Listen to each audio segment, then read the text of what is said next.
1980 Subaru, 87 Subaru, decent condition, does not run, but the motor is free.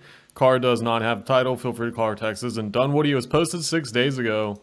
I am semi-surprised that this would not have gone yet.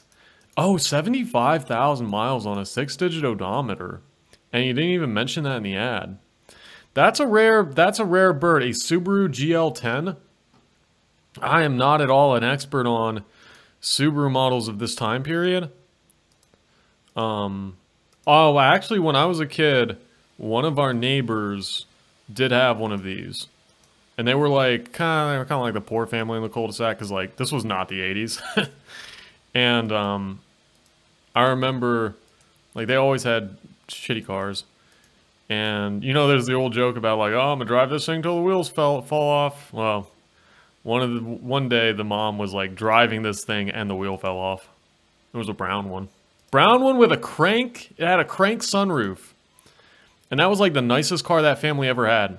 They had an early 80s Accord and like an 85 LeSabre.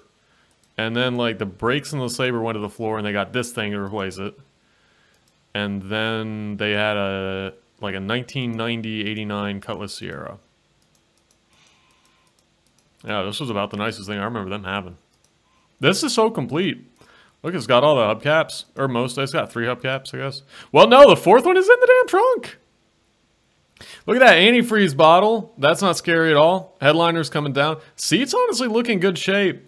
And they're doing that kind of Cressida thing where they're like, they did the like, kind of tried to copy Chrysler and did the tufted thing where it looks like an old person living room couch. And they're like, this is what Americans like.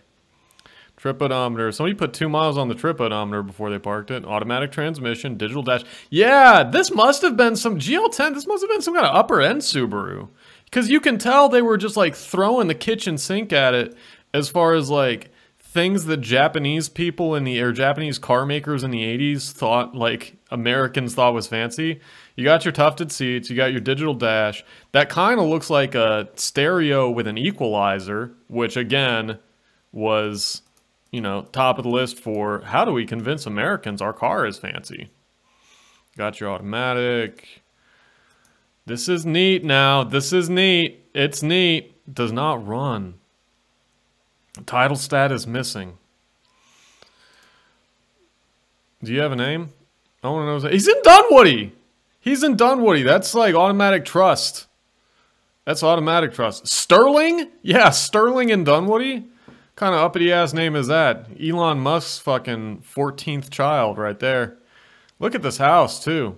Look at that all brick garage with the damn hip roof construction and the architectural shingles, and I bet that's Hardy Plank over there. This guy ain't hurting for. Look at that neighborhood. You can see. Look at those big, nice yards and that other brick house over there. Yeah, look at the ivy growing everywhere. That's your Dunwoody. That's your Dunwoody. You can buy about anything in Dunwoody and trust it. But this has been sitting for a while. This has been sitting for. But how many Subaru GL-10s are you gonna find? And it's all original. It's everything's. I mean, everything's on it. Now, one of the hubcaps is broken, looks like, which is a shame. One of like the front side marker lights is broken, which is just a shame. And the thing is, if you let something sit for like 15, 10, 12 years like this, there's a good chance it's just going to be, what are these wires over by this A-pillar, you know? And then you got these leaves in the front seat. I'm not wild about front seat leaves, I guess, in general.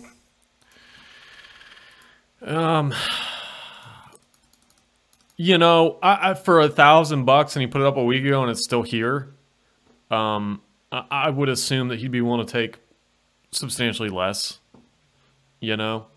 What the hell is a Subaru GL-10? And maybe if you could get that thing for $200, $300, $500, it'd be a fun turnaround, you know? This is what it is. It's a Subaru Leone. I guess they just called it a GL-10 for America. Yeah, Subaru GL-10. So this was made from 84 to 94. That one was what, 87? Yeah. 1.6 liter was dropped. And you got a 1.8 liter single overhead cam. Uh-huh. Options were full digital instrument panel. This one has that. Cruise control, pneumatic suspension with selectable height. I wonder if it had that. I doubt it had that. Layout was front wheel drive or all wheel drive. Yeah, this was the thing that they ultimately called it the Loyale. They renamed this exact same body style, the Subaru Loyale, which I kind of remember that. But yeah, before it was called the GL.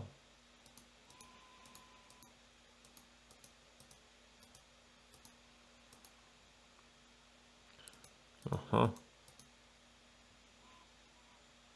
There's your A-pillar on the seat. Looking for what would be the pneumatic suspension buttons, and I'm not seeing them. That's funny that they put a damn pneumatic. They were really trying to gussy that thing up. What was Subaru's lineup in this time period? Because this was clearly the flagship Subaru. They probably had a small car and then maybe a sports car. I don't know. But that was clearly the flagship car if they were doing digital dash, equalizer, tufted seats, and a damn pneumatic suspension. That was pretty much all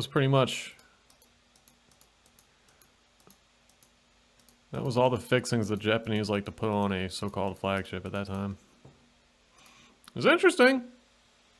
Yeah, for $300, $400, $500 maybe, for someone who had a trailer and could go snatch, that might be a fun, like, hey, see if I can do something with it project.